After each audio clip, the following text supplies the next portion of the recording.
नमस्कार दोस्तों, मैं आप सभी का चिर परिचित दोस्त उपस्थित हूँ आप सभी की सेवा में एक बेहद ही महत्वपूर्ण जानकारी को लेकर के। जी हाँ, दुनिया का ये सबसे आसान और सस्ता उपाय बचाएगा आपको हर तरह की एलर्जी से। जी हाँ, एलर्जी बेहद कॉमन बीमारी है।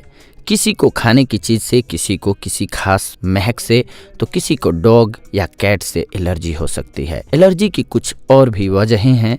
एक्सपर्ट से बात करके एलर्जी से बचने और इससे निपटने के तरीके हम आपको बता रहे हैं। हमारे एक जानने वाले हैं, जब भी दूध या दूध से बना हुआ कुछ खा लेते हैं उनके शरीर में खुजली होने लग जाती है। वैसे ही एक अन्य मित्र हैं, वो जब कभी भी तरबूजा खाते हैं तो पूरे शरीर में लाल चकत्ते निकल आते हैं या उल्टियां होने लग जाती हैं उनको। वैसे ही एक अन्य मित्र को यूं तो कोई हेल्थ इश्यू नहीं है, लेकिन जब भी घर में साफ सफाई होती है और धूल नाक में चली जाती है तो उनकी सांसें तेज तेज चलने लगती हैं और नाक और आंखों से पानी आने लगता है।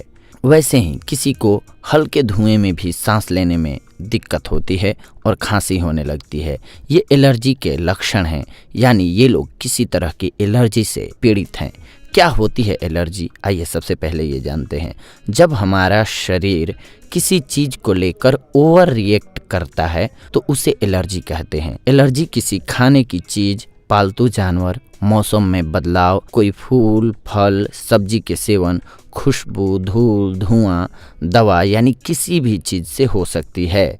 इस स्थिति में हमारा इम्यून सिस्टम कुछ खास चीज़ों को स्वीकार नहीं कर पाता और नतीजा ऐसे रिएक्शन के रूप में दिखता है। इस स्थिति में शरीर पर लाल लाल चकत्ते निकलना, नाक और आँखों से पानी बहना, जी मितलाना, उल्टी होना या फिर सांस तेज तेज चलने से लेकर बुखार तक हो सकता है। ज़्यादातर एलर्जी खतरनाक नहीं होती, लेकिन कभी कभार समस्या गंभीर भी हो सकती है। अब आइए जानते हैं एलर्जी के कारणों के बारे में। खाने की चीज़ों से कुछ लोगों को, जैसे कि मूंगफली, दूध इत्यादि खाने से एलर्जी हो सकती है। जिस चीज़ से एलर्जी है उसे खाने के बाद जी मिचलाना, शरीर में खुजली होना या पूरे शरीर पर दाने और चकत्ते निकलने जैसी समस्या हो सकती है। आमतौर पर कुछ खाने के बाद 10 मिनट से लेकर के आधे घंटे के अंदर एलर्जी के लक्षण उभरने लगते हैं। इसके अलावा धूल से भी किसी को हो सकती है। धूल के कणों में माइक्रोब्स होते हैं जो हमारे आसपास मौजूद रहते हैं। माइक्रोब्स ज़्यादा ह्यूमिडिटी में पनपते हैं। इनसे होने वाली एलर्जी में आमतौर पर छींकें, आँख और नाक से पानी बहना जैसी दिक्कत होती है। कीट और मच्छरों से भी एलर्जी किसी किसी को हो सकती है। ऐसे लोगों को किसी कीड़े काटने पर स्किन एकदम लाल होकर फूल जाती है। कभी कभार उल्टी, चक्कर आना और बुखार भी हो सकता है। रबड़ से बनी किसी भी चीज़, ग्लव्स, कॉन्डोम, मेडिकल इक्विपमेंट्स इत्यादि के इस्तेमाल से जलन, नाक बहना, छींकना, सांस की घबराहट, खुजली की समस्याएं हो सकती हैं।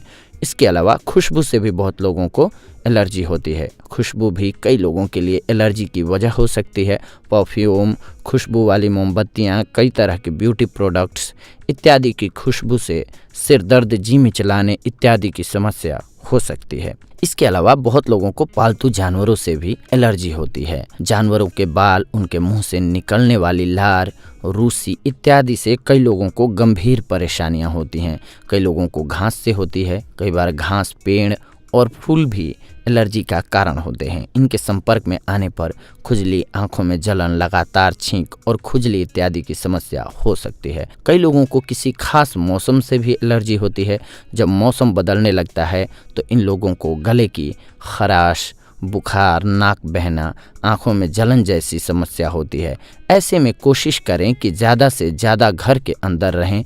तापमान में तेज बदलाव से बचें, यानी एकदम ठंडे से गर्म में या गर्म से ठंडे में न जाएं। इसके अलावा पालेन यानी फूलों के पराग कणों से भी लोगों को एलर्जी होती है।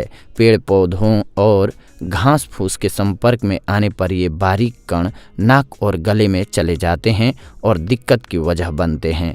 जिस मौसम में पालेन आते हैं उस दौरान घर से बाहर कम निकलें। घर की खिड़कियां बंद करके रखें। एसी या पंखे में रहें और कूलर का इस्तेमाल बिल्कुल न करें। घर में एयर प्यूरिफायर लगवाएं। घर से बाहर निकलना ही हो तो आंखों पर चश्मा और नाक पर मास्क लगाकर बाहर निकलें। इसके अलावा कई लोगों को मेटल जैसे कि गोल्ड या सिल्वर ऑक्सीडाइज्ड ज्वेलरी से एलर्जी होती है, तो कुछ को लेदर या सिंथेटिक कपड़ों से। ऐसा होने पर इन चीज़ों के कांटेक्ट में आने के बाद खुजली इत्यादि हो सकती है। ऐसे लोग इन चीज़ों के इस्तेमाल से बचें। अगर ऐसा कभी होने ही लगे तो उस जगह पर स्टेरॉयड बेस्ड क्रीम लगाएं। इसके अलावा किसी खास दवा से एलर्जी भी काफ़ी लोगों को होती है। अगर उस दवा को लेना जारी रखा जाए तो परेशानी बढ़ सकती है। अब आइए जानते हैं एलर्जी किसको ज़्यादा होती है। एक्सपर्ट्स मानते हैं कि गाँव में रहने वालों के मुकाबले शहरों में रहने वालों में एलर्जी की समस्या ज़्यादा पाई जाती है। जिन बच्चों को ज़्यादा साफ सफाई के साथ पाला जाता है उनमें भी यह समस्या ज़्यादा पाई जाती है, क्योंकि उनके शरीर का इम्यून सिस्टम ज़्यादा डेवलप नहीं हो पाता है। बच्चों में एलर्जी होने की आशंका बड़ों से कहीं ज़्यादा होती है। बच्चा अगर बहुत ज़्यादा थकान का शिकार होता हो, उसे सर्दी जुकाम बना रहता हो, नाक में खुजली होती हो, तो इसे एलर्जी हो सकती है। सावधानी के लिए जिन चीज़ों से हम बच्चों को परहेज करा रहे होते हैं वहीं परहेज उन्हें और बीमार कर रहा होता है। हम हाइजीन के नाम पर बच्चों को धूल, मिट्टी, बारिश इत्यादि में खेलने से रोकते रहते हैं। इसे हाइजीन हाइपोथीसिस कहते हैं। जिन बच्चों का वैक्सीनेशन नहीं किया जाता उनमें भी एलर्जी की समस्या कम देखी गई है। वैक्सीनेशन से बच्चों का शरीर बैक्टीरिया से तो बच जाता है, लेकिन इम्यून सिस्टम कमज़ोर हो जाता है। जो चीज़ शरीर के इम्यून सिस्टम को अपने मुताबिक नहीं लगती वह उन्हें अपने तरीके से निकालने की कोशिश में लग जाता है। यह तरीका छींक, चकत्ते, बुखार इत्यादि हो सकता है। इसी तरह बुजुर्गों में भी एलर्जी की समस्या काफ़ी कॉमन है, क्योंकि उनका इम्यून सिस्टम भी कमज़ोर हो जाता है। बदलते मौसम इत्यादि में उनका खास ख्याल रखना चाहिए। कई बार एलर्जी खानदानी भी हो सकती है। पेरेंट्स को अगर धूल या किसी और चीज़ से एलर्जी हो तो बच्चों को एलर्जी होने के चांस बढ़ जाते हैं। हालांकि यह ज़रूरी नहीं है कि दोनों की एलर्जी का स्वरूप एक जैसा ही हो। माँ को अगर धूल से एलर्जी की वजह से स्किन रैशेज पड़ते हों तो बच्चे को खुशबू से एलर्जी होने की वजह से छींकें आ सकती हैं। देश में करीब 20 से 30% लोग एलर्जी से पीड़ित हैं, जबकि अमेरिका, इंग्लैंड, ऑस्ट्रेलिया और न्यूजीलैंड जैसे देशों में एलर्जी के मरीजों की संख्या 40% से भी ज़्यादा होती है। कैसे बचाव संभव है, इससे अब आइए जानते हैं। हमारे देश में लोगों को एलर्जी के बारे में जानकारी कम है। अक्सर लोगों को पता ही नहीं चलता कि वे बार बार बीमार पड़ रहे हैं, तो उसकी वजह खाना या मौसम भी हो सकता है। दरअसल अगर किसी चीज़ को लेकर शरीर में रिएक्शन दिखे तो डॉक्टर को दिखाना चाहिए और दोबारा इस चीज़ के इस्तेमाल से बचना चाहिए। बच्चों के इम्यून सिस्टम को मजबूत करने के लिए उन्हें ज़रूरी चीज़ें भी दी जानी चाहिए। बच्चों को चार दीवारी में बंद करके नहीं रखा जाना चाहिए। बच्चों को धूल, मिट्टी और धूप में खेलने दें। ये बच्चों को बीमारियों से लड़ने में मदद करते हैं। उन्हें बारिश या दूसरे पानी से भी खेलने दें। हाँ, धूल मिट्टी में खेलने के बाद उनके हाथ पैर अच्छे से धुलवाना बिल्कुल न भूलें। अगर किसी को धूल और धुएं से एलर्जी है तो घर से बाहर निकलने से पहले नाक पर रुमाल रखना चाहिए। बचाव ही एलर्जी का सबसे अच्छा इलाज है। जिन लोगों को ठंड से एलर्जी है वे ठंडी और खट्टी चीज़ों जैसे कि अचार, इमली, आइसक्रीम इत्यादि के इस्तेमाल से बचें तो अच्छा होता है। गंदगी से एलर्जी वाले लोगों को समय समय पर चादर, तकिए के कवर और पर्दे भी बदलते रहना चाहिए। कारपेट यूज न करें या फिर उससे कम से कम 6 महीने में ड्राई क्लीन करवाते रहें। जिस दवा से एलर्जी है उसे खाने से बचें। डॉक्टर को दिखाएं तो इस एलर्जी के बारे में ज़रूर बताएं। घर में किरोसिन वाले स्टोव की जगह एलपीजी या इलेक्ट्रिक स्टोव यूज करें। किचन में एग्जॉस्ट फैन ज़रूर लगवाएं और खाना पकाते समय उसे चलाएं। घर को हमेशा बंद न रखें। घर को खुला और हवादार बनाए रखें ताकि साफ हवा आती रहे।